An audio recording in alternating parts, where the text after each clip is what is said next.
My name's Grace. I'm just your regular woman, but life's thrown some curveballs my way. I guess I should start from the beginning. I met Jack in high school. He was the quiet guy in class, always keeping to himself. I was the one who made the first move. "Hey Jack, got a minute?" I remember asking him one day after class. That's how it all started. We were the typical high school sweethearts. Prom night, first kiss under the stars, all that stuff. His folks, Mr. and Mrs. Dawson, they loved me from day one. "Grace, you're just the kind of girl we hoped Jack would find," Mrs. Dawson used to say. I felt like part of their family. The only person who didn't seem too thrilled was my younger sister Lily. She's 4 years younger than me, but we never really got along. I remember catching her staring at Jack with this, I don't know, this longing look in her eyes. But I shrugged it off. Sisters, right? Jack and I got married when we were both 23. I had just finished college and started working as an economist. Jack took a job as a security guard. It wasn't much, but we were happy. Or so I thought. A year into our marriage, our twins, Alex and Ben, were born. Jack was over the moon at first. "We're a real family now, Grace," he said, holding them at the hospital. But that joy didn't last. He started coming home late, sometimes not at all. "Where have you been?" I'd ask, trying to keep my voice steady. "Out," he'd snap back, avoiding my gaze. It was like living with a stranger. Then came the fight that changed everything. Money was tight, and the twins wouldn't stop crying. "Can't you make them stop?" Jack yelled one night. "I'm doing my best, Jack. They're your kids, too," I fired back. He stormed out of the house that night. The next morning, Jack and all his stuff were gone, vanished. I called him over and over, no answer. In a panic, I called my parents. "Have you heard from Jack?" I asked, voice trembling. There was a pause on the line. "Grace, honey, Lily's gone too," my dad finally said. My heart sank. It couldn't be. But deep down, I knew. Betrayed by my husband and my sister. I leaned on my parents and Jack's folks during that time. They were all I had left. "We're here for you, Grace," Mr. Dawson assured me, his voice heavy with disappointment. I filed for divorce. No sign of Jack or Lily. I was alone, with 2 boys to raise and a broken heart. But I was determined to keep going, for my boys. Life without Jack was like walking through a never-ending storm. Me, with my twin boys, Alex and Ben, just trying to keep our heads above water. I remember one evening, the boys were crying non-stop.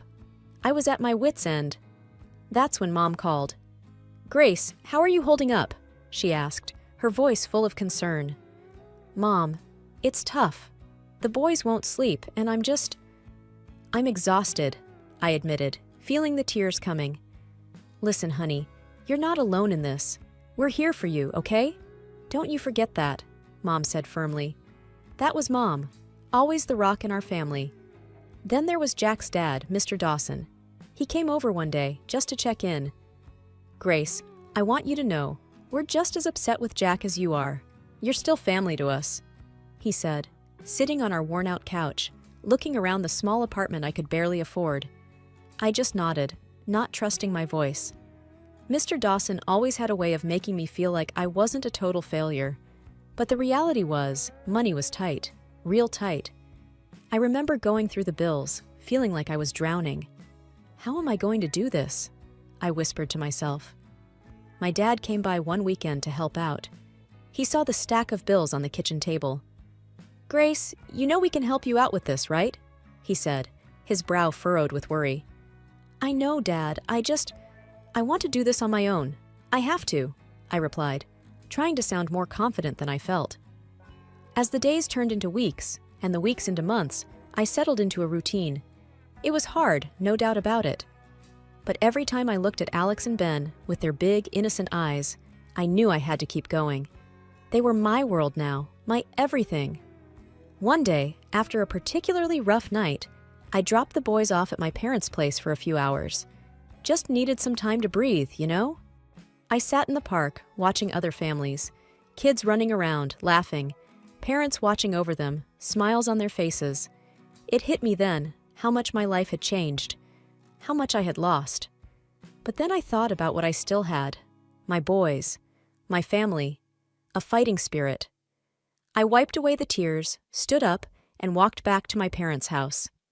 I was Grace, single mom to two amazing boys, and I was going to make it, come hell or high water. Life was a roller coaster, and I was hanging on, trying not to fall off. Then one day, Mr. Dawson, Jack's dad, came over with an offer that could change everything. "Grace, I've been thinking," he started, looking a bit uncomfortable in our tiny living room. "I've got some savings, around 100,000. I want to give it to you, for the boys." I was speechless for a second. "Mr. Dawson, that's a lot of money. But I can't just take it," I replied, feeling overwhelmed. He waved a hand dismissively. "It's for my grandson's future, Grace. No strings attached." His generosity was touching, but an idea was forming in my mind. "Mr. Dawson, what if we use that money to start a business? Something that can give us all a steady income?" He raised an eyebrow. "What kind of business?" "A pastry shop," I said, the idea growing in my mind. "Your wife, Anne, she's an amazing baker. Remember those cakes she used to make for the church bake sales?" Mr. Dawson chuckled. "Yeah, she always had a knack for baking, but she's been out of that game for a long time." "Well, maybe it's time for her to get back in," I suggested, feeling a spark of excitement. The next step was talking to Mrs. Dawson, Anne. I went over to their house the following day. "Anne, I have a proposal for you," I said as we sat in her cozy kitchen. "How would you feel about starting a pastry shop? You bake, I'll handle the finances, and George can manage the front end." Anne looked surprised. "Me? A pastry chef again? Oh, I don't know, Grace. It's been ages." "You still got it, Anne. I know it," I encouraged her, hoping she'd see the potential. After a bit of convincing, Anne warmed up to the idea. "Well, it has always been a dream of mine," she admitted with a smile. We worked out the details over the next few weeks, found a little spot downtown that was perfect for the shop. We all put in the work, painting, decorating, getting everything ready. Opening day was a whirlwind. I stood behind the counter, watching as people poured in, drawn by the smell of fresh pastries and Anne's reputation. "Grace, we're doing it! We're actually doing it!" Anne said, her face flushed with excitement as she took a brief break from the kitchen. I smiled, feeling a sense of pride I hadn't felt in a long time. "We sure are, Anne. We sure are." It was more than just a business. It was a new beginning, a chance to build something of my own, and I was ready for it. The pastry shop, Sweet Beginnings, was more than just a new venture. It became our world. The early mornings, the endless baking, the constant hum of the oven, it was exhausting but exhilarating. Anne was in her element in the kitchen. "Grace, I need more sugar," she'd call out, her voice muffled by the mixer's whir. I'd dash to the storeroom, lugging back a heavy bag of sugar. "Here you go, Chef Anne," I'd tease, dropping the bag with a thud. George, Mr. Dawson, was the charm behind the counter. "You must try our apple pie, best in town," he'd boast to the customers, who lapped up every word. He had a knack for making everyone feel special. The shop was bustling from dawn till dusk. People came for the pastries, but stayed for the warmth. We became a fixture in the community. Regulars would drop by, not just for a bite, but for a chat. "Grace, how do you manage all this?" One of our regulars, Mrs. Jenkins, asked me one busy afternoon. "It's a lot, but I've got a great team," I replied, gesturing towards Anne and George, who were sharing a laugh over a batch of burnt cookies. But it wasn't all smooth sailing. There were days when the dough just wouldn't rise, or when a new recipe turned into a disaster. "Back to the drawing board," Anne would say, undeterred by the setback. One day, we faced our first big crisis. The oven broke down in the middle of a huge order. "What are we going to do?" Anne panicked, her hands covered in flour. I took a deep breath. "We'll figure it out, Anne. We always do." And we did. We borrowed the bakery's oven down the street and worked through the night. The order was delivered on time, and our reputation for reliability was cemented. As months passed, Sweet Beginnings grew in popularity. We had to hire extra help. I interviewed a bunch of local kids and hired two, a shy girl named Sarah and a lanky boy named Tom. They were green, but eager to learn. "Keep an eye on the cupcakes, Sarah. They burn easily," Anne instructed, showing her the ropes. Tom was put on cleaning duty initially, but he soon showed a keen interest in baking. "Can I try making the dough?" he asked one day, his eyes bright with curiosity. "Why not? Let's see what you've got, Tom," Anne replied, handing him the apron. My days were filled with numbers, orders, and managing the staff. I rarely got a moment to sit down. But when I did, I'd watch the life we had built. The customers enjoying their treats, the laughter from the kitchen, the sense of community. It was overwhelming at times. My parents were regular visitors. "You've turned this place around, Grace," my dad said one day, looking around proudly. "It's not just me, Dad. It's all of us," I replied, feeling a sense of team pride.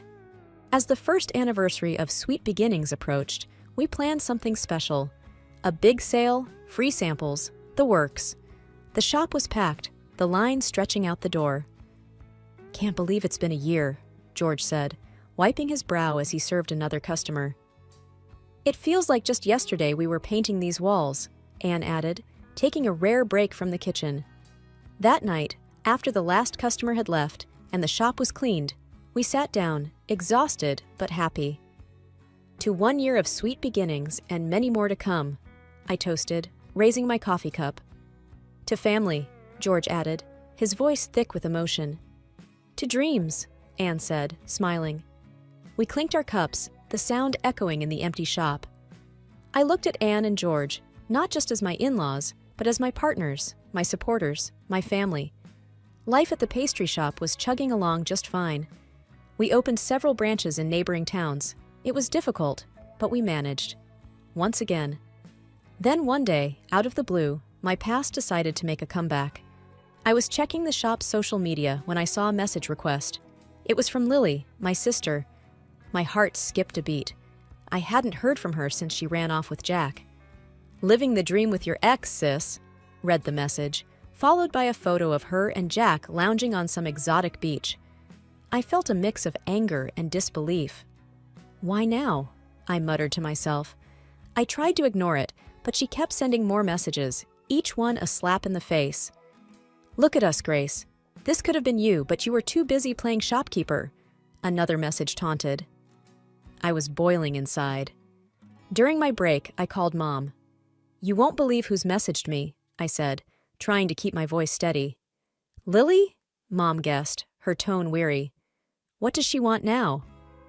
"Just rubbing her fancy life in my face," I replied, scrolling through Lily's messages filled with pictures of her and Jack. "Don't let her get to you, Grace. She's just trying to provoke you," Mom advised. I knew she was right, but it was hard to swallow. That evening, I talked to George about it. "Can you believe it?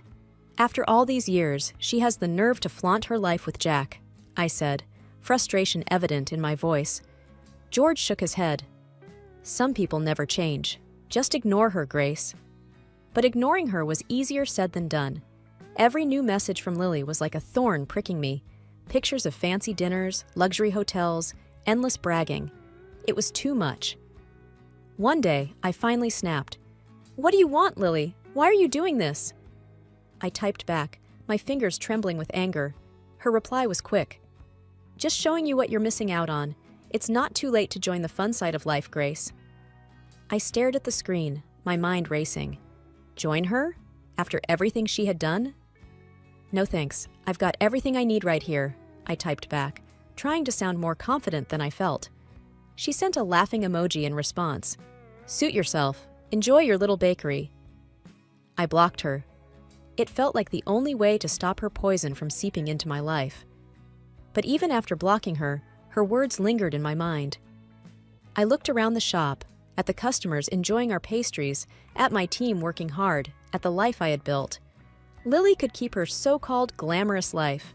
I had something real, something I was proud of. But her messages left a sour taste in my mouth. It was a reminder that no matter how far you go, the past has a way of catching up with you. I just hoped it wouldn't catch up any further. The sting of betrayal from Lily's messages lingered in my mind. I knew I had to do something, but I wasn't sure what. That's when George, my father-in-law, proposed a plan that seemed almost too daring. As we sat in the back of the pastry shop, I spilled the beans about Lily's messages. George listened, his face a mix of concern and anger. "Grace, we can't let them get away with this," he said, his voice firm.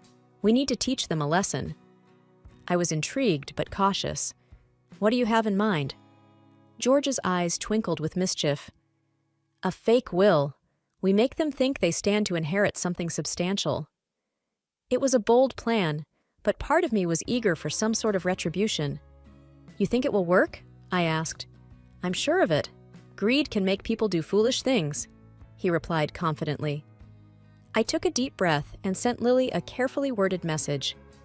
"Heard about George's new will. Looks like you and Jack might be in for a surprise." Lily's response was swift and predictable. "What kind of surprise?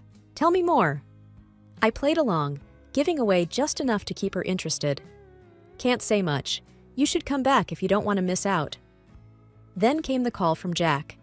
His voice, once so familiar, now sounded distant and cold. "Grace, what's this about a will?" he asked bluntly. Hearing him after all these years, I felt a surge of emotions, but I kept my composure. "You heard right. George is considering his options," I said nonchalantly. Jack's interest was piqued. "And what about us? What are we getting?" The blunt greed in his voice was jarring. Not a single word about our sons, his own children. It was all about what he could gain. "You'll have to come back and see," I replied, keeping my tone neutral. "We'll be there," he said, before abruptly ending the call. I hung up, my heart racing. The plan was in motion, and there was no turning back. I filled George in on the conversation. "They took the bait," I said, a mix of satisfaction and nervousness in my voice. George nodded, a look of determination on his face. Let's see how far they're willing to go for greed. Over the next few days, I couldn't shake off the anxiety. What if the plan backfired? What if it made things worse? George, however, remained calm and collected. "Trust the plan, Grace. We're in control," he reassured me. As the day of their return approached, the shop buzzed with rumors. Our staff, unaware of the real reason behind Lily and Jack's return, speculated wildly. "Maybe they're coming back for good," Sarah, one of our employees, suggested. Tom, another employee, chimed in. "Or maybe they're here to cause more trouble." I tried to focus on work, but my mind kept drifting to the impending confrontation. Lily was back in town, flaunting her lavish lifestyle right in my face. "Look at all I've bought, Grace. Life's been good to us," she gloated, waving her designer bag. I tried to keep my composure. "Glad to hear it, Lily." She smirked. "Well, of course, you wouldn't understand. You're just a simple accountant." Her words stung. She didn't know the whole truth, but I bit back my response. "I'm happy with my life, Lily. That's enough for me."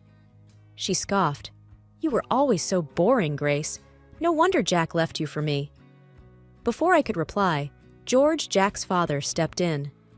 "That's enough, Lily. Let's talk about why you're really here." Jack, who had been quiet until now, spoke up. "Yeah, about the will. We're entitled to our share, right?" George looked at them both, a stern expression on his face. "Actually, there's something you should know about the confectionery business." Lily and Jack leaned in, eager. "The confectionery and its branches in other cities, they don't belong to me," George began, his voice steady. Their eyes widened in confusion. "They belong to Grace," he continued. "She's the true owner. I was just listed as the leader." Lily's face turned from smug to shocked. Jack's mouth hung open, unable to process the revelation. You're rich?" Jack stammered, his eyes darting between me and George. I nodded, a sense of satisfaction washing over me. "Yes, I am." Lily was speechless, her earlier arrogance evaporated. "And there's more," George added. "I've decided to leave all my property to my grandchildren, Grace's boys." And then Lily screamed, "What? You can't do this to us. We need money to pay off these damn debts." "Lily, shut up," Jack tried to tell her. I laughed. "Don't worry, Jack, I know everything. All your ostentatious luxury is nothing but loans, loans, and more loans." The final blow landed. Lily and Jack looked utterly defeated, their dreams of a windfall crumbling to dust. I looked at them, feeling a mix of triumph and pity. They had come back for money, only to find that their greed had led them to nothing. After Lily and Jack left the shop, their faces a picture of shock and defeat, I couldn't help but feel a mix of triumph and relief. George patted my back. "You handled that well, Grace." "I just wish it didn't have to come to this," I sighed, staring at the door they had just walked out of. "Well, sometimes life throws you lemons, and you made the best lemonade out of it," George said with a chuckle. Just then, Sarah, one of our employees, came up to us. "Is everything okay, Grace? We heard some commotion." I smiled at her. "Everything's fine, Sarah. Just some old business finally getting settled." She nodded, still looking a bit concerned, but went back to her work. The rest of the day went by in a blur. I was busy with the shop, but my mind kept going back to the encounter with Lily and Jack. It was over, finally. That evening, as I was closing up, my phone buzzed. It was a text from Lily. "You haven't seen the last of us," it read. I stared at the screen, feeling a surge of anger. But then, I took a deep breath and typed back, "Move on, Lily, I have." I blocked her number, feeling a sense of finality. It was time to let go of the past and focus on the future. As I walked home, I thought about my journey. From the heartbreak and betrayal to building a successful business and standing up for myself. It hadn't been easy, but I had come out stronger. I reached home to find my boys, Alex and Ben, playing in the living room. They ran up to me, their faces beaming. "Mommy, you're home!" I hugged them tightly, feeling an overwhelming sense of love and protection for them. "Yes, and I'm not going anywhere," I whispered. That night, as I tucked them into bed, I realized that this was my true wealth. My children, my family, my resilience. I went to bed that night with a smile on my face. I had faced my biggest fears and emerged victorious. I was no longer just Grace, the betrayed wife, or Grace, the simple accountant. I was Grace, the fighter, the survivor, the winner. And this was just the beginning.